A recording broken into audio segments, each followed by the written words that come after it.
নমস্কার, আপনারা দেখছেন ডেলি টকিস 20 আর আমি প্রীতি। আজ আমরা চলে এসেছি রাজ চক্রবর্তী পরিচালিত, শুভশ্রী গাঙ্গুলি, মিঠুন চক্রবর্তী এবং ঋত্বিক চক্রবর্তীর অভিনীত মুভি সন্তানের রিলিজে। চলুন দেখে নিই তারা কি বলছে। আমাকে প্রশ্ন করতে হবে না, সন্তান আমাদের রিলিজ হবে 20 তারিখে।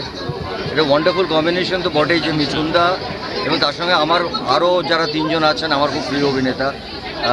ঋত্বিক তো অবভিয়াসলি, তার সঙ্গে শুভশ্রী এবং অনুসুয়াদি। আমার এটা মনে হয় রাজের একটা অন্যরকম ছবি।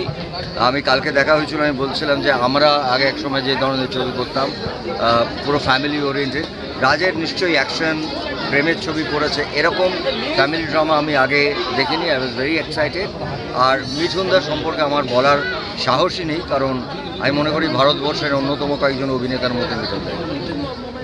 Thank you. হ্যাঁ বলো, কি তুই বলে দে না নিজের মতো। আমার মনে হয় যে এবার এই ডিসেম্বরের সিচুয়েশনটা নর্মালি যেরকম পুজোয় হয় সেরকম হয়েছে। আমি চাই 4টে বাংলা ছবি দারুণ করুক। অবভিয়াসলি সন্তান, খাদান, সপ্তময় এবং চালচিত্র।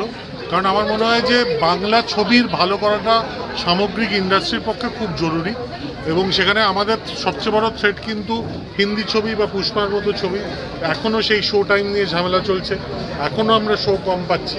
So this has to stop, এবং সমগ্র ইন্ডাস্ট্রির ভালো হবে যদি 4টে বাংলা ছবি খুব ভালো ছবি। বলো। হ্যাঁ, খুব স্বাভাবিক। আমার মনে হয় তোমরাও যদি দেখো তোমাদেরও একই রকম ফিলিংস হবে। যখনই বাবা মার গল্প, সন্তানের গল্প হয়, তখন আমরা অনেক বেশি ইমোশনাল হয়ে পড়ি। এবং এখানে ভ্যালুজের কথা বলা হয়েছে, আমাদের বন্ডিংয়ের কথা বলা হয়েছে, এবং কোথাও মানুষ কানেক্ট করতে পেরেছে, দর্শক কানেক্ট করতে পেরেছে। এবং আমার মনে হয় যে দেখো, আমি সব ধরনের সিনেমা বানিয়েছি। আমি লাভ স্টোরি বানিয়েছি, আমি অ্যাকশন মুভি বানিয়েছি, আমি কমেডি বানিয়েছি, আমি বাচ্চাদের ছবি বানিয়েছি, আমি পলিটিক্যাল থ্রিলার বানিয়েছি, সব রকম ছবি বানিয়েছি। কিন্তু ফ্যামিলি ড্রামা ফার্স্ট টাইম বানিয়েছি, এবং বানাতে গিয়ে আমার যেটা সবথেকে বেশি ভালো লেগেছে, এই ইমোশনগুলো যখন আমি শ্যুট করছিলাম, কোথাও আমি নিজের সঙ্গে কানেক্ট করতে পারছিলাম, আমার চেনা ইমোশন, এবং সেটা আমার মনে হয় ভীষণ, এটার মধ্যে কোনো অতিরঞ্জিত কিছু ছিল না। এবং এই গল্পটা বলতে গিয়ে আমি অনেক সিন শ্যুট করতে গিয়ে আমার নিজের চোখে জল এসে গেছিলো। এবং অনেক সময় এই সিন যখন পড়া হচ্ছিল, স্ক্রিপ্ট লেখা হচ্ছিল, সেই সময়ও আমি ইমোশনালি খুব কানেক্ট করছিলাম, কারণ আমি খুব ইমোশনাল একটি ছেলে। এবং আমি চেষ্টা করেছি আমার ফিলিংস দিয়ে পুরো এই ছবিটাকে বানাতে। Obviously credit goes to Mithun Chakraborty, Ritwik Chakraborty, Anusuya Majumdar, Subhashree রয়েছে, সোহিনী সেনগুপ্ত রয়েছেন, খরাজদা রয়েছেন, অহনা রয়েছেন, সবাই রয়েছেন। অবভিয়াসলি আমি সবার কাছে কৃতজ্ঞ এরকম একটা সিনেমাতে সবাই পার্টিসিপেট করার জন্য। এবং আমি চাইবো যে যদি সবার ভালো লাগে, তাহলে হলে এসে ছবিটা সবাই বলুক এবং হলে এসে ছবিটা দেখুক, আমার মনে হয় ভালো লাগবে। আরে দাঁড়া, তোরা এত পেশেন্স হারাস কেন? দাঁড়া, একটু দেবো বলছি তো, এদেরকে শেষ করি। হ্যাঁ বল, কি বলছিস? কি বললি? আমি গান গাই, তোরা গা, আমি শুনি।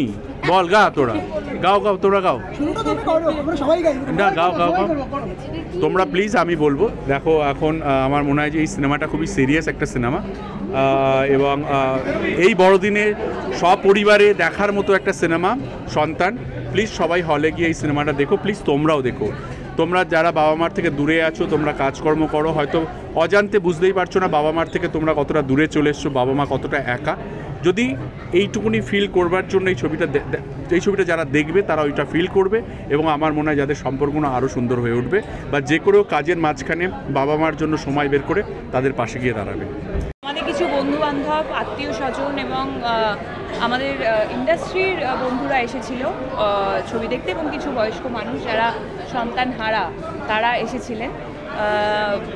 থ্রু আউট দ্য ছবি সবাই তোমরা দেখতেই পেয়েছো নিশ্চয়ই, যে বেরোনোর সবাই কাঁদছিল, এবং ইন্টারভেলেও কিন্তু সবাই কেঁদেছে। এবং সেটাই আমাদের কি বলবো, মেন পয়েন্ট জানার ছিল, যে এখনও অবধি মানুষের মধ্যে এই ইমোশনগুলো বেঁচে আছে। সকলের মধ্যে এই ইমোশনগুলো, তো মানুষ যতদিন থাকবে ইমোশন বেঁচে থাকবেই। সো সবাইকে এটা বলবো, একটা বেসিক হিউম্যান ইমোশনের ওপর এটা একটা গল্প, সন্তান এবং বাবা মায়ের গল্প। সবাই সিনেমা হলে এসে সিনেমা করে বলি, 20 তারিখ রিলিজ করছে। এটা একটা বেসিক হিউম্যান ইমোশনের ওপর গল্প। এই গল্প চারিদিকে তাকালে হয়তো সকলের ঘরে ঘরে ঘুরে বেড়াচ্ছে এই গল্প। সেই গল্প নিয়ে আমরা কাজ করতে চেয়েছি এবং সকলের সপরিবারে দেখার মতো ছবি। সবাই সিনেমা হলে এসে সিনেমাটি দেখতে বলবো যে সবাই আসুন, ছবিটা আমি বলবো যে সবার দেখে ভালো লাগবে। বাবা মাকে নিয়ে আসুন, আর বাবা মার এলে সন্তানকে নিয়ে আসুন। এই ধরনের কনসেপ্ট আমার খুব ফেভারিট কনসেপ্ট, আমার খুব ভালো লাগে। এবং মিঠুনদা যেখানে আছে এবং একটা ইমোশনাল সিনেমা যেখানে মিঠুনদা আছে, মানে এটা একটা আলাদা প্রাপ্য। I am really looking forward to it. দেখা যাক, আমি দেখবো ছবিটা আজকে। দিদি আপনি এই দিকটা দেখান, মাইকটা চলে আসছে। না না, আমি যখনই মিঠুন আঙ্কেলের মানে আমি ছবি দেখে আমি ইমোশনাল হয়ে যাই অলওয়েজ, কারণ আমার মনে অনেকটা জায়গা জুড়ে মিঠুন আঙ্কেল অলওয়েজ আছে এবং থাকবে। আর রাজদা তো সকালবেলা যে থ্রেট করেছে তাড়াতাড়ি চলে আসতে হবে, তাও আমরা 15 মিনিট লেট। এবং হ্যাঁ, আমার খুব কাছের এবং খুব প্রিয় শুভ, আমাদের সকলেরই প্রিয়, সেও আছে এই ছবিটাতে এবং ঋত্বিক দা আছে, আরও অনেকে আছেন কাস্ট অ্যান্ড ক্রিউ। ডেফিনেটলি ভালো হবে।